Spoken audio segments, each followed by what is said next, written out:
8 फरवरी को इंतखाबात मुलतवी किए जाएं। सेनेट में इलेक्शन मुलतवी करने की करारदाद 2 बार कसरत राय से मंजूर। मतन में कहा गया बलूचिस्तान और खैबर पख्तूनख्वा में सूरत हाल खराब है। मौलाना फजलुर रहमान पर हमला हुआ। एमल वली खान और दीगर सियासी रहनुमाओं को थ्रेट्स मिले। महकमा सेहत एक बार फिर कोरोना फैलने का इंदिया दे रहा है। इलेक्शन कमीशन 8 फरवरी का इलेक्शन शेड्यूल मुअत्तल करे। साजगार माहौल के बाद शेड्यूल जारी करे। सेनेटर दिलावर खान ने सेनेट में करारदाद पेश की। वोटिंग के वक्त ऐवान में बहरामन तंगी, कोहदा बाबर, गुरदीप सिंह समेत 14 अरकान मौजूद थे। मुर्तजा सोलंकी और अफनान उल्लाह की मुखालफत। लीगी रहनुमा ने कहा मुल्क में इंतखाबात किसी की ख्वाहिश पर नहीं बल्कि आइन और कानून के मुताबिक होते हैं। इजलास में शोर शराबा। सेनेट इजलास गैर मुअय्यना मुद्दत तक मुलतवी।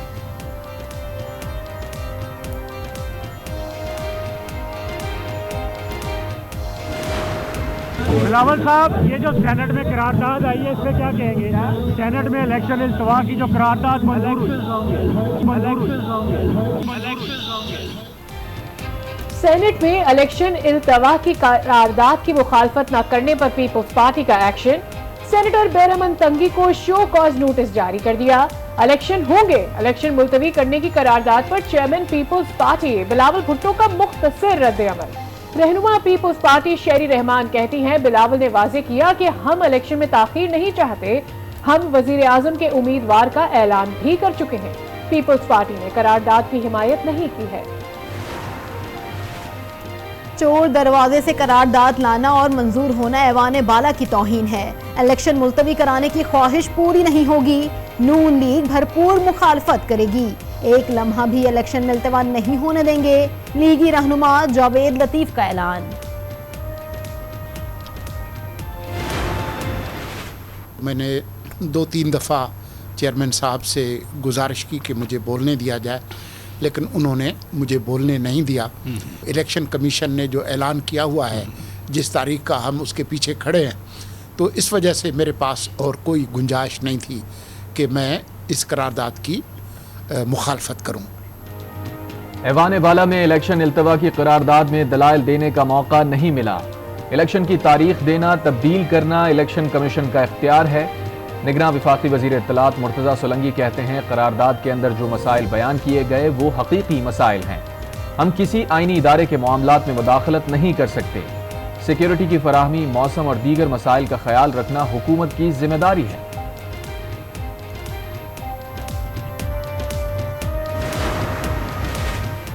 नाअहली की मुद्दत के तयन से मुताल्लिक केस का फैसला महफूज। जल्द मुख्तसर फैसला सुनाया जाएगा।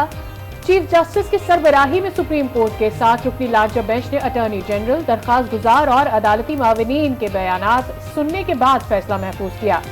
चीफ जस्टिस ने रिमार्क्स में कहा जिन्होंने आइन बनाया वो समझदार लोग थे। हम पार्लियामेंट को नहीं कह सकते कि इस तरीके से कानून बनाए। अदालत सिर्फ आईनी मामलात की तशरीह करने के लिए बाख्तियार है। एक डिक्टेटर आया, उसने लोगों को नाअहल करने की तरमीम की। किसी के ईमानदार होने का फैसला कौन कर सकता है? चाहे हम कानून से इत्तफाक करें या नहीं, मगर इधर उधर कैसे जा सकते हैं?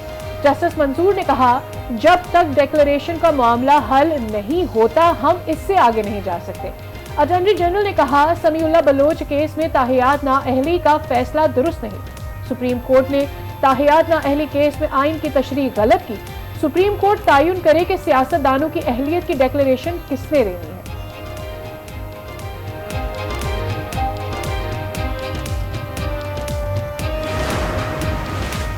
पूरा पाकिस्तान 5 साल नाअहली के कानून से खुश है। किसी ने उसे चैलेंज नहीं किया। चीफ जस्टिस के ताहयात नाअहली से मुतालिक केस में रिमार्क्स। कहा एक जनरल ने 62(1)F की शिक डाल दी तो हम सब पाबंद हो गए। आइन पर अय्यूब खान ने तजावुज किया और फिर ये सिलसिला आगे चलता गया। पूरे मुल्क को तबाह करने वाला 5 साल बाद अहल हो जाता है और मामूली गलती हो जाए तो ताहयात नाअहल। हम अभी तक आईनी शिक की लैंग्वेज पर फंसे हुए हैं। आइन को इतना मुश्किल ना बनाए कि लोगों का एतमाद ही खो दें। जस्टिस जमाल मंदुखेल ने कहा लोगों को तय करने दे कि कौन सच्चा है और कौन ईमानदार है। जस्टिस नुसरत हिलाली ने कहा एक मखसूस केस के बायस हल्के के लोग अपने नुमाइंदे से महरूम क्यों हो? कैसे मुमकिन है एक शख्स पर मुकदमा बना हो और पूरा हल्का उसके नताइज भुगते?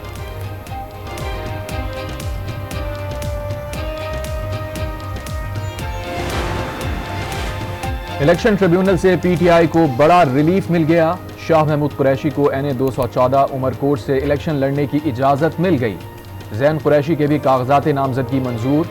NA 238 से हलीम आदिल शेख भी इलेक्शन लड़ सकेंगे। आतिफ खान, नईम पंजौता और राजा बशारत के कागजात भी मंजूर। स्वात से पीटीआई के तमाम उम्मीदवारों के कागजात मंजूर। NA 132 से शहबाज शरीफ के कागजात नामजदगी के खिलाफ अपील पर समाअत। रिटर्निंग अफसर को नोटिस जारी। नवाज शरीफ के कागजात नामजदगी के खिलाफ समाअत 8 जनवरी तक मुलतवी। बानी पीटीआई और मरियम नवाज के कागजात के खिलाफ अपील पर समाअत। जुल्फिकार मिर्जा के बेटों हसनैन और हसाम मिर्जा की अपीलों पर नोटिस जारी। इलेक्शन कमीशन रिटर्निंग अफसर एतराज कुनंदा से 8 जनवरी तक जवाब तलब।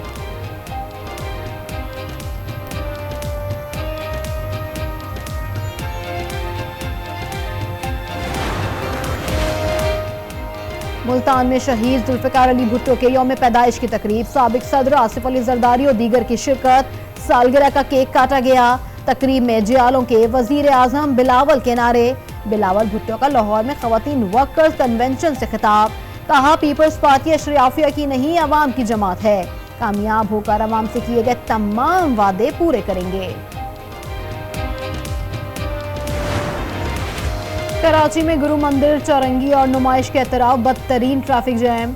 शहरियों की बड़ी तादाद घंटों ट्रैफिक में फंसी रही। ट्रैफिक पुलिस नाकाम, खवातीन भी परेशान। फ्रॉड केस में फवाद चौधरी मजीद 4 रोजा जिस्मानी रिमांड पर पुलिस नैब के हवाले। एहतसाब अदालत इस्लामाबाद के जज मोहम्मद बशीर ने फैसला सुना दिया।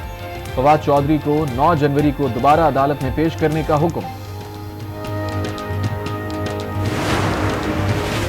साबिक सदर आसिफ अली जरदारी के मुल्तान में डेरे। नून लीग की 2 विकेटें गिरा दी। कमरदीन खान और मियां शहजाद अनवर जियाले बन गए।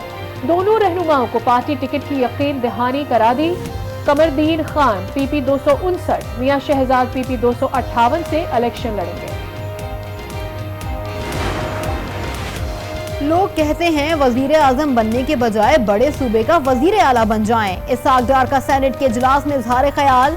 कहा सूबों के पास वसाइल मौजूद हैं। सेहत और तालीम के शोबों पर कम तवज्जो दी गई।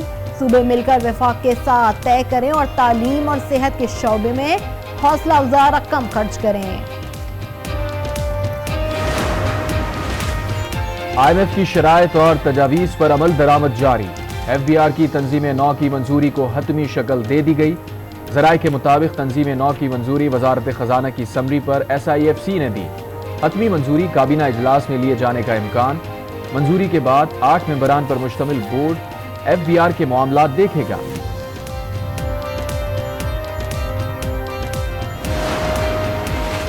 इंटरबैंक में डॉलर की कीमत में कमी का सिलसिला जारी। डॉलर 27 पैसे सस्ता।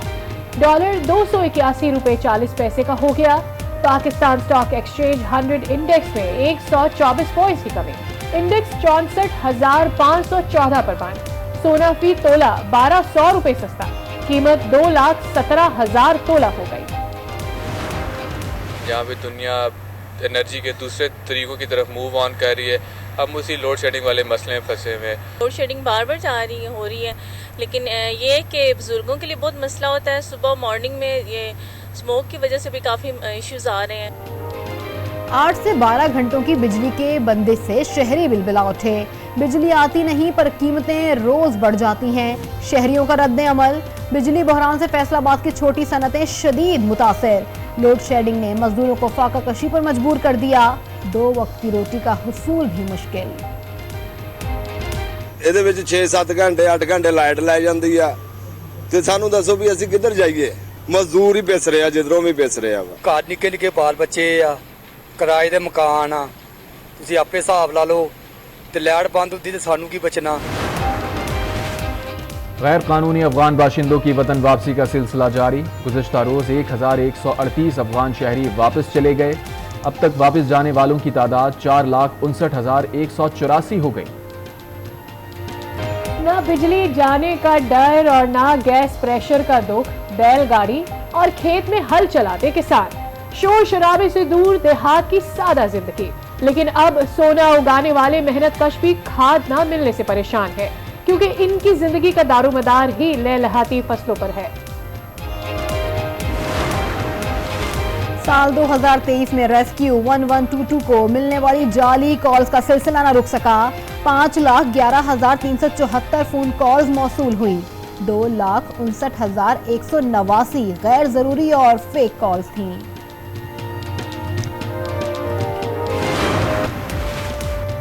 पाकिस्तान में बैरून मुल्क से आने वालों की कोविड टेस्टिंग शुरू। वफाकी वजारत सेहत के हुक्काम के मुताबिक बॉर्डर हेल्थ सर्विस डिपार्टमेंट को 40,000 रैपिड डायग्नोस्टिक किट्स फराहम।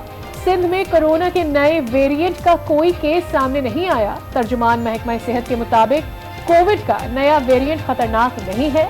नज़ला, जुकाम, खांसी और सर में दर्द इसकी अलामत। मुल्क भर में जाड़े की धूम, बाला इलाकों में बर्फबारी से पारा मनफी तक गिर गया। बलूचिस्तान में बर्फबारी के खूबसूरत नज़ारे। वादी ज़ियारत में हर सू सफेदी। बलूचिस्तान के मुख्तलिफ अजला में वक्फे से हल्की बारिश। कश्मीर और गिरदोनवा में भी रिमझिम। कराची समेत सिंध भर में यकबस्ता हवाएं। पंजाब और केपी में धुंध के डेरे, मुसाफिर परेशान।